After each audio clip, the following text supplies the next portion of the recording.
Voice of the Verse, John Reynolds here with our Universal Champion, the magnificent Johnny Walker. Now, Johnny, I have to ask, how do you feel about Chocolit Stud getting another shot at your championship? I want to tell you a little story about this little boy who grew up in a really hateful world. You see, all this little boy ever wanted was to be a pro wrestler.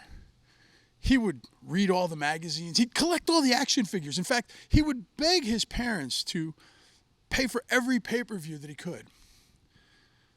This little boy would read these magazines on the bus on the way to school, and the children would make fun of him. They would terrorize him. How can you be a wrestling fan that's so fake?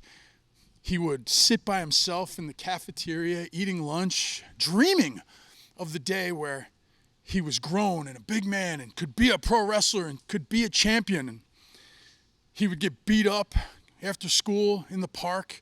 You know, the kids would steal his magazines and hit him with them and kick him and talk about, you know, how he's so scrawny he could never be a pro wrestler. And all this little boy ever really wanted was to be a pro wrestling superstar.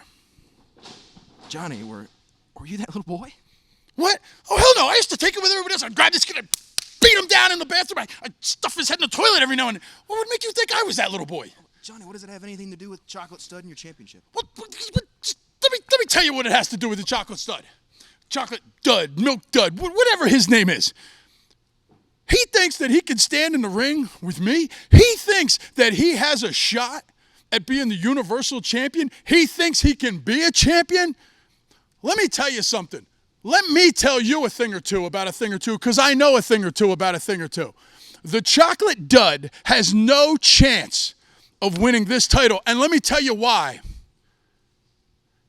You can't beat me, so you can't be me. Ladies and gentlemen, that was your Universal Champion, the magnificent Johnny Walker.